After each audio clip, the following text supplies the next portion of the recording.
ada dampak pandemik yang juga menjadi alasan kenapa kemudian hutang kita semakin banyak, semakin hari semakin menumpuk. Wow, ini PR bersama agar kita tidak terlalu lepas kontrol untuk terus-terusan hutang. Ayo pemerintah, jangan sering-sering hutang.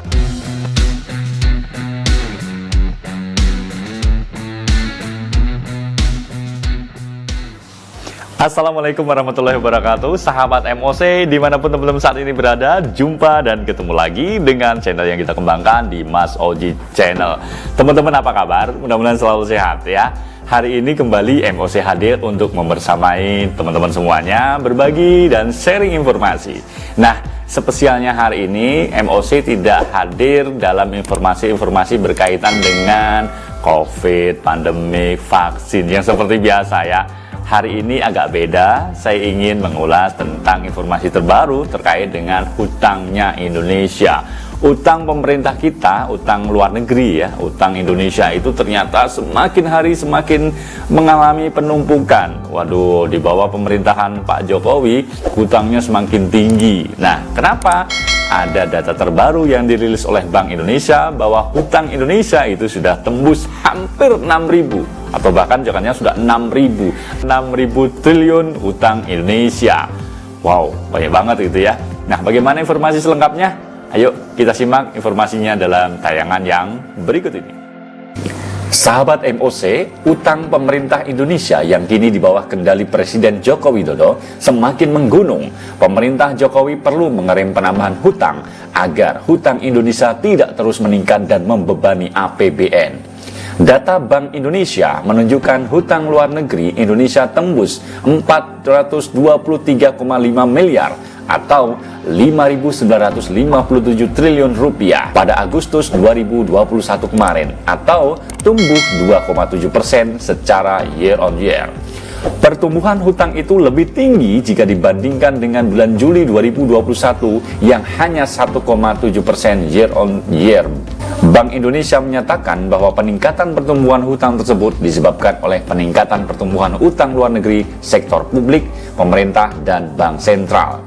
Bank Indonesia merinci hutang luar negeri Indonesia itu dihimpun oleh dua pihak. Pertama adalah pemerintah. Posisi utang luar negeri pemerintah per Agustus 2021 kemarin mencapai 207,5 miliar US dollar. Itu tumbuh 3,7% secara year on year. Pertumbuhan utang luar negeri pemerintah itu naik dibandingkan bulan Juli yang 3,5%. Bank Indonesia menyatakan bahwa kenaikan pertumbuhan hutang luar negeri tersebut disebabkan oleh masuknya arus modal investor asing di pasar surat berharga SBN, seiring berkembangnya sentimen positif kinerja pengelolaan SBN domestik. Sementara itu, posisi utang luar negeri pemerintah dalam bentuk pinjaman tercatat mengalami penurunan seiring dengan pelunasan pinjaman yang jatuh tempo sebagai upaya untuk mengelola ULN.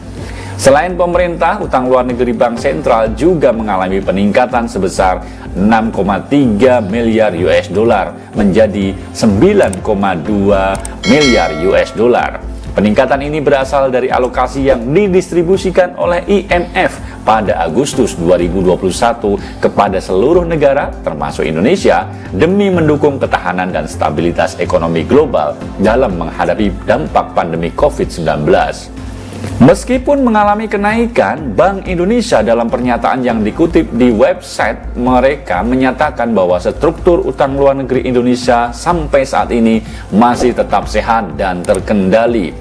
Supaya tetap terjaga, Bank Indonesia menyatakan akan terus bekerja sama dengan pemerintah memperkuat koordinasi dalam pemantauan perkembangan hutang luar negeri. Bank Indonesia dan pemerintah juga akan selalu menerapkan prinsip kehati-hatian dalam pengelolaan utang-hutang tersebut. Memang isu jebakan utang Cina merebak dan menjadi perbincangan hangat akhir-akhir ini. Atas nama ambisi membangun jalur sutra modern, Cina memberi hutang kepada negara-negara berkembang yang kemudian tidak terbayar. Akhirnya, Cina menjadi penguasa proyek yang dibangun di negara tersebut. Ya, itu tadi teman-teman semuanya udah kita simak bersama, udah kita saksikan bagaimana hutang Indonesia. Data terbaru sudah hampir mendekati 6.000 triliun. Luar biasa ya, ternyata hutang kita itu banyak banget. Dan ini merupakan bagian dari upaya pemerintah untuk meningkatkan ekonomi kita dengan mencari pinjaman ke luar negeri. Ada dampak pandemik yang juga menjadi alasan kenapa kemudian hutang kita semakin banyak, semakin hari semakin menumpuk. Wow, ini PR bersama agar kita tidak terlalu lepas kontrol untuk terus-terusan hutang. Ayo pemerintah, jangan sering-sering hutang. Mudah-mudahan informasi ini bermanfaat dan negara kita segera bisa lebih terbebas dari hutang-hutang luar negeri. Demikian teman-teman semuanya, informasi yang bisa kita sharingkan pada kesempatan kali ini. Mudah-mudahan bermanfaat. Tetap stay, tetap jaga kondisi karena pandemi ini belum berakhir. Mudah-mudahan kebaikan untuk kita semuanya. Saya undur diri, saya pamit. Sampai ketemu di lain kesempatan. Assalamualaikum warahmatullahi wabarakatuh.